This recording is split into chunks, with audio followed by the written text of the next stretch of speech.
রাজ্যের জনগণের স্বার্থে স্বাস্থ্য পরিষেবায় আমূল পরিবর্তন করা হচ্ছে বর্তমান সময়ে।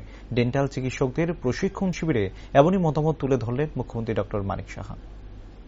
শুক্রবার আগরতলা প্রজ্ঞা ভবনে national oral health programme, national health mission Tripura এবং Indian dental association Tripura state ব্রাঞ্চের যৌথ উদ্যোগে state level training of dental surgeon of Tripura অনুষ্ঠিত হয়। উপস্থিত ছিলেন মুখ্যমন্ত্রী ডক্টর মানিক সাহা সহ অন্যান্যরা। শুক্রবার থেকে শুরু হওয়া এই প্রশিক্ষণ শিবিরে দুদিন ব্যাপী রাজ্য স্তরের সকল ডেন্টাল সার্জনদের প্রশিক্ষণ প্রদান করার লক্ষ্যমাত্রা নেওয়া হয়েছে। অনুষ্ঠানে বক্তব্য রাখতে গিয়ে মুখ্যমন্ত্রী অতীতের বিভিন্ন বিষয় এবং ওনার কর্মজীবনের বিভিন্ন বাস্তব চিত্র তুলে ধরেন নিজ বক্তব্যে এবং অতীতের তুলনায় বর্তমানে যে ব্যবস্থাপনা অত্যন্ত উন্নত মানের হয়েছে সে বিষয়ে সবিস্তারে তথ্য তুলে ধরেন তিনি। অন্যদিকে তিনি আরো বলেন, রাজ্যের স্বাস্থ্য পরিকাঠামোকে পরিবর্তন করার লক্ষ্যে অঙ্গীকারবদ্ধ রাজ্য সরকার।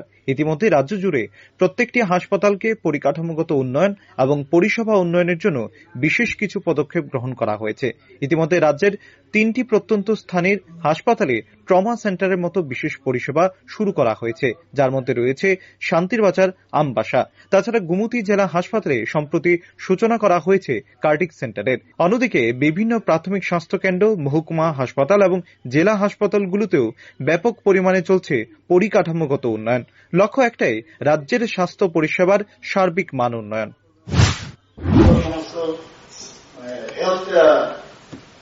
সার্ভিসটাই চেঞ্জ করতেছে বিভিন্ন জায়গায়। কিছুদিন আগে আমরা এখানে ট্রমা সেন্টার আমরা খুলেছি, সাউথে শান্তিবাজারে করেছি, সাউথে শান্তিবাজারে করেছি ট্রমা সেন্টার, গুমতিতে করেছি, আমবাসাতে করেছি। শুধু তাই না, কিছুদিন আগে গুমতিতে কার্ডিয়াক কেয়ার একটা ইউনিট করেছি। এত সুন্দর, মানে আমার কাছে গত 3 দিন আগে আমরা যে ওখানে যে জায়গাটাকে সব আগে থেকে নির্ধারিত হয়েছিল একটা মেডিকেল কলেজ হবেই, সেটার একটা মৌ হয়েছিল। তো মৌ হওয়ার পরে আমি খুঁজছিলাম কোথায় গেল। আমাদের সেক্রেটারি মহোদয় আমাকে সেদিন একটা মিটিং এ ছিলাম, উনি বলেন যে ওরা এসছে, কথা হয়েছে, দে আর রেডি।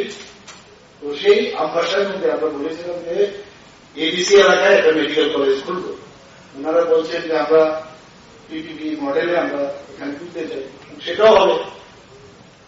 আমরা তো কোনোদিন ভাবিনি যে প্রধানমন্ত্রী আমাদের এখানে রেলওয়ে দিয়ে দেবে এবং ব্রডগেজে 12টা মানে এক্সপ্রেস ট্রেন, ডেমো ট্রেন।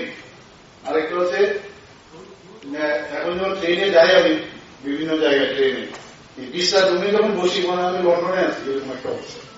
এত সুন্দর ট্রেন, আমি জানি না এখানে কি কত করেছেন না, মানে সব ইন্টারসিটির জন্য আমি যখন আমাদের রেল মিনিস্টারের কাছে যাই, হেলথ মিনিস্টারের কাছে যা বলি, এখন বাকি রয়েছে একটা এইমসের মতো, এইমসের মতো না হলে একটা এইমস লাইফ যেমন ড্রিমস বা ডিগ্রিমের মতো করা যায় কিনা মনে যখন উঠছে, তাহলে সেটা চেষ্টা থাকলে সেটাও কোন জিনিস মানে হবে না, সেই ধরনের নেগেটিভ চিন্তাধারা না করলেই হবে। অন্যদিকে মুখ্যমন্ত্রী বক্তব্য রাখতে গিয়ে আরো জানান, খুব শীঘ্রই ডেন্টাল কলেজের পাশাপাশি ডেন্টাল কলেজের জন্য নির্মাণ করা হবে ছাত্রছাত্রীদের জন্য হোস্টেলের এবং এডিসি এলাকায় একটি মেডিকেল কলেজ স্থাপনের বিষয়ে পর্যালোচনা চলছে, যার থেকে সার্বিকভাবে অনুমেয় পূর্বের তুলনায় বর্তমানে স্বাস্থ্য পরিষেবা কিভাবে পরিবর্তন হচ্ছে বলে দাবি করেন মুখ্যমন্ত্রী doctor Manik Saha. Bureau report, Rising Tripura.